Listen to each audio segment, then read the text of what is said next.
Ahora vamos a practicar. Okay, so we have our chart here, which is kind of like our little cheat sheet, okay, which I'm going to highly recommend that you memorize this chart. And I'm going to also suggest that you color code it because that's a visual learner, okay, that you maybe put your ARs in one color, your ERs in another color, your IRs in another color. Another thing I like to do if students come into my office is to cut up the endings, okay, and cut up the subject pronouns and mix and match. So that's a real kinesthetic approach to learning. Whatever your best way to learn is what's going to work for you. But let's get started. So you see some sample statements or questions here where we have to conjugate the verb. We can't say yo hablar español because hablar means to speak. And what I'm trying to say is I speak. Okay, so I need to conjugate that, right? I need to take off that ending, and here's a physical reminder. Take it off, and you're going to add the ending for the yo form to your stem.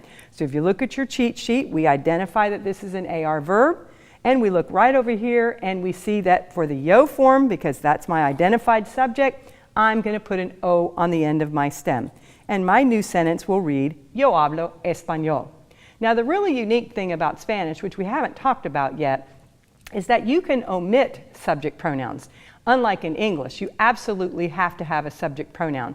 Also in the language of French, you must include a subject pronoun. But in Spanish, because of the uniqueness of these endings, you can drop the subject pronoun and you don't need the yo. Simply hablo español means I speak Spanish.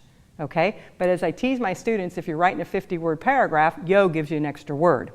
Okay? Now, in the case of the usted el ella or the ustedes ellos ellas, where we have multiple forms that use the same ending, my recommendation is to use your pronoun.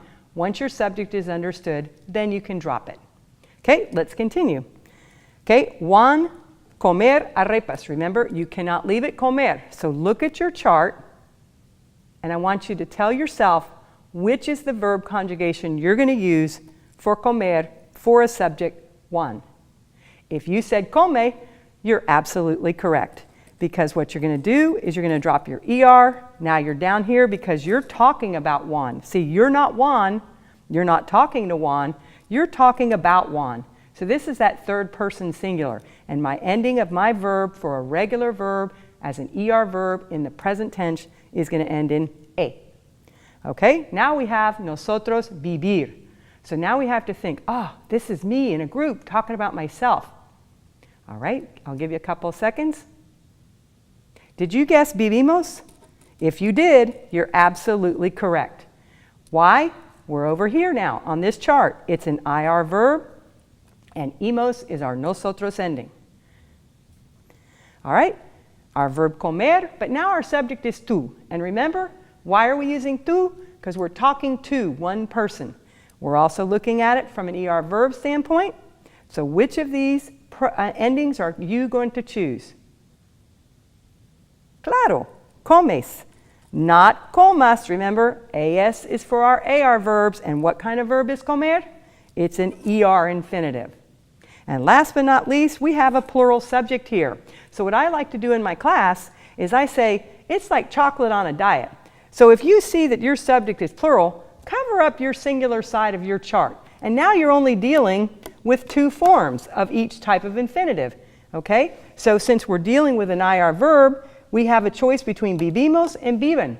Well, I'm not in that group. I'm not Juan, I'm not Maria, I don't see y yo, so the only choice it can be is viven.